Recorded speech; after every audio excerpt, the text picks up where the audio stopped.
Hey, good morning, everybody. Welcome to Wednesday, October 13th. Hope your day is going well and week is going well. Hey, we just couldn't quite hold on yesterday as the markets went back down a little bit. Not bad, but still down, not the direction we would like to see them go. We'll talk about that, plus inflation, some more key indicators coming out today. We'll talk about that and more when Dave joins us here in just a moment. But remember, there's only one thing any of us can control within our portfolio, and that's how much risk you have. And so we've put together our core retirement design process in order to make sure that you've put together the retirement you always dreamed of. Give us a call at 863-382-0037. Again, that number is 863-382-0037. Looking forward to our conversation with Dave. That's coming up next. 5.7 FM Maroon 5. And I'm Morning Dave. We're at 8:40 here. It's 20 before 9. Check in and see what the Sam Hill's going on with our money up on Wall Street. And it's getting affected by all kinds of junk. And now we're into earnings season, which actually could make some things make some sense for a change. Yeah, sure you will.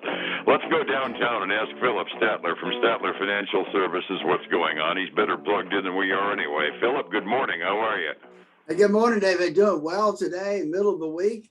I wish we could just get the markets going in the right direction. It just, we start off okay. We just can't finish today in the green, it seems like. Evidently. Yesterday it was, vacuum. It'd be a day, 117 down on the Dow, 10.5 down on the Standard & Poor's, and 20.25 down on NASDAQ. Nothing to be concerned about. But what's that, the third or the fourth consecutive down day in a row, isn't it? I think we had a mixed day on Tuesday. One of the indexes, I think, finished up just barely in the green. But it has not been trailing the right way. It's been trending to the downside across the board. I hate to say it because I hate calling anything a trend, but it's starting to look like it in the process. We start off the morning with a bunch of news that we really don't have details on yet, but the big market mover that's going to come out today when the government gets around to doing it and our news ticker catches up is going to be the consumer inflation rate. And we don't have the full report like we're used to having because some of the news tickers are running short, but we do get the month-by-month number, and it's not good news.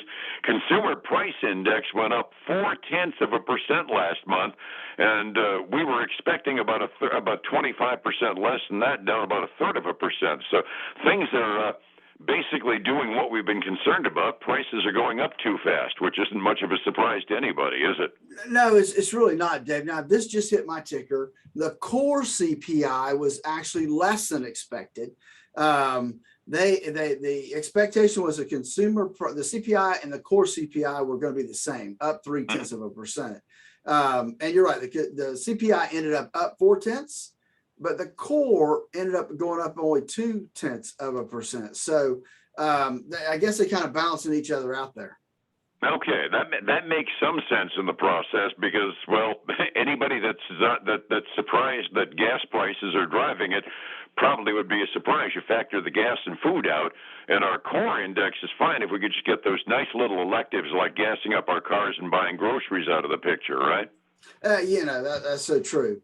The other thing that came out yesterday after you and I spoke was that they give a 3-year inflation rate that they expected. And the median rate they expected went up 0.2% from the last reading.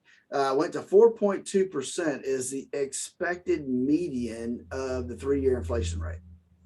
Well, that's not a big surprise given what we've been seeing in the process. It's not the news we wanted, the fact that expectations are going up, and we keep harkening back to Paulson and the Fed talking about how they were looking at a smoothed annual average, and I keep thinking that after, what have we got, 6 years of like 1% inflation behind us, I don't really want to make up an average all in 1 year, do you?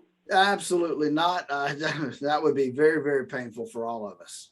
I suspect. We've been talking about employment a lot because that's driving junk a whole lot in the day as it goes. Nordstrom's announced yesterday that they're looking to hire like 30,000 seasonal workers this year.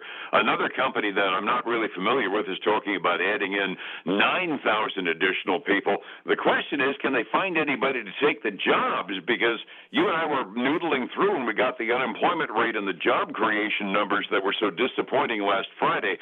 We talked about the U6, the discouraged worker rates, and I did my deep dive on that the other night. The number of discouraged workers is tracking just about a normal percentage above the mainline unemployment rate. But one thing really did catch my eye. We are at all-time high numbers, according to the JOLTS report, of workers voluntarily quitting their jobs. We got like 10 million workers that have said, oh, to heck with it, I quit.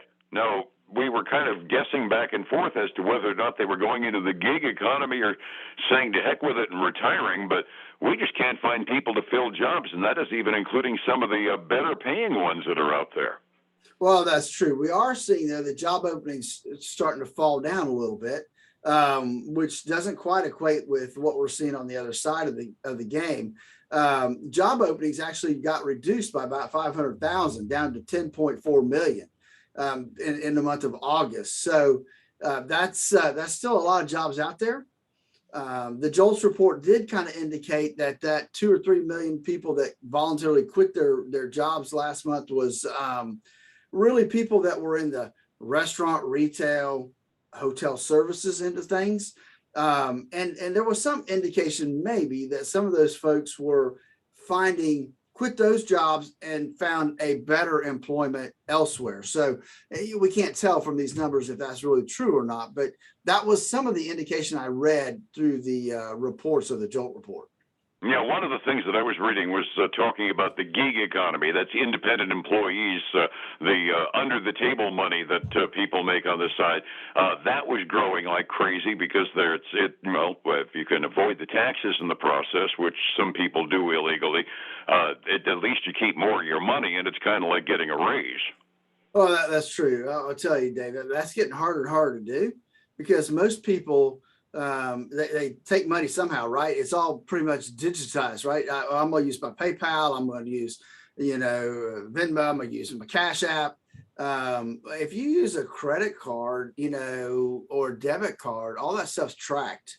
And that establishment is reporting that stuff to Internal Revenue Service. So it's becoming harder and harder to skip out on your taxes. It really is. And the news item over the weekend that the IRS also wants to be able to monitor your checkbook account. Yeah, it's going to be harder and harder to get away without paying in the future, isn't it? It really is. Now I'm hoping that's going to get slammed down. I'm hoping. I mean, I've read a couple articles that give me some hope that will get banished. We'll cross our fingers on that. I'm not a privacy fanatic, but at the same time, if it's none of the government's business, I have no desire whatsoever to let the government into my life that deep. Yeah, earnings season is finally beginning, and we got some household names that made some money. Before we get to the financials, we had a surprise. Delta did okay, didn't they? They did, Dave. Delta beat by 13 cents a share. They came in at 30 cents a share positive, plus revenue beat forecast as well. Now, that's their first quarterly profit since before the pandemic. But let me tell you what they also came out with. They said, look, in the current quarter, we expect a modest loss due to higher fuel costs, continued supply chain issues. So that was putting some pressure and continues to put some pressure on Delta this morning, down about 1.7%. Yeah, you don't really want your guidance to say we made money this quarter, but don't expect it to last. That doesn't go over big with investors, does it? No, it really doesn't. Like I said, people want to look ahead, not behind. Absolutely. The first blush group that always comes out of the big financial operations. Yesterday, I was saying that one of the tip sheets I was reading said, don't expect any big surprises and big beats. Well, so far, we seem to be breaking the rules, at the very least, with J.P. Morgan this morning. Well, we did. Morgan came out, they beat by about 74 cents a share, came in at $3.74. Revenue was ahead of forecast. But let's don't get too excited. A lot of that came because they were able to release some more of their reserves, like over 2 billion of reserves that they were able to release this quarter based on loan losses. The other thing I saw on JP Morgan is consumer loans are falling. That's where they make a lot of their bread and butter because you can get higher margins on consumer loans versus corporate loans and business loans. So that's another area where they're falling off a little bit. And the other thing it says this is the lowest. I'm sorry, Chase, of course. I was going to say Chase, of course, being one of the big credit card names. That's right. And the other thing they said was this is the lowest EPS that they've had in a while. So but it's not hurting their price at all. It has dwindled. I will tell you, it was higher. It's up about 0.1%. It was up almost 1% earlier. All right. Yeah, I saw the tidbit that said it was a lot of the bad debt write-offs being returned to revenue. One of those odd things, finding out it's a pleasant surprise we're paying our bills better than they expected hurts a company, but it is a chink in the armor, isn't it?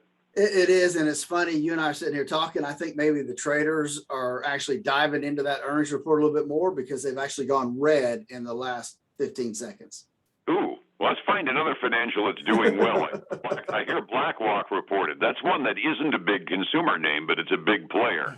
It is, and they're a big asset management firm. They earned $10.95 a share. That was better than the $9.35 that was expected. Revenue beat forecast. They did implement some fee waiver positions within the quarter, but their assets grew, so that helped their revenue overall. And they are up this morning about 1.2%. All righty. Any other indications from the first blush of earnings season in the morning? No, that's really about all I've seen so far, Dave. I mean, there's some interesting news tidbits coming out here and there. Hasbro, their CEO, passed away suddenly. I guess he took medical leave 2 days ago and passed away at the age of 58. So that's hurting their stock. Understood. Overseas markets, I know, are being affected by a report out of Great Britain that their economic growth missed forecasts, so their GDP numbers were not what expected, and that's not good news on the foreign exchanges either. 45 minutes before we open after an off day yesterday, can you give us any green ink this morning, Phillip? I can give you just a tiny bit because the Dow is actually going negative right now, down 0.1%. We've got the S&P 500. Basically, it's got a tinge of red to it, but other than that, it's basically flat, down $1. The only positive I see right now is the NASDAQ 100 up about 0.25%. Small caps are up about 0.25%. So that's all the green ink I really see. On the commodity side, silver is going up about 0.75%. Gold is up less than 0.1%. And the best news of the day, Dave, crude oil down 1.1% to $79.72. Can you say below 80? Wow. Yeah. I never thought I'd be happy to see oil drop below 80. Down below 60 would sound good to me. Overseas markets, Asian markets, mixed bag overnight when they closed early this morning. The Shanghai Composite was up by a little bit. The other two major exchanges that we track were off by a bit. Europe is kind of looking at things and going, I've been watching them going either side of the zero mark as we've been talking, not going anywhere with any kind of a trend in Europe so far midway through their day. Phillip, it's earnings season. Things are going to get some wild swings, and heaven knows the economic reports aren't helping things one little bit. That means if I'm getting close to retirement, I got to be concerned. How do I get you to get the concern out of my mind? Dave, there's ultimate things to be concerned about. Risk is one of them, and a lot of that risk is now being caused by inflation. And if you are getting close to retirement, that can be a problem. Give us a call at 863-382-0037 to schedule your financial x-ray where we dive into our core retirement design process. It's vitally important. Then check out our website, statlerfinancial.com. Join us this weekend for the Statler Financial Radio Show. 6 a.m. on Saturday, 10 a.m. Sunday morning on Highlands News Talk 730 and streaming on, or I guess you can listen on FM 95.3. Absolutely, and streaming as well. I got one little bulletin that just came out. They just declared the Social Security benefit increase, 5.9% increase for Social Security guys next year. Nice. That's a big increase. That's a pleasant surprise, the biggest in 41 years. So guys on Social Security are going to be happy until they see what happens to their Medicare premiums. Exactly. Right? Yeah, that's going to eat it all up probably. Pretty darn close. Thank you, Phillip. We'll catch you in the morning, all right? All right, man. Have a great day. Thanks. Be well. It's 105.7 Light FM and Statler Financial Services. Phillip Statler from the pitch. Hey, folks, again, I want to thank you for joining us today. I hope your week's going well. I hope you'll join us again tomorrow morning. Same time, same place. Find us right here on Facebook. Have a great day. Bye now.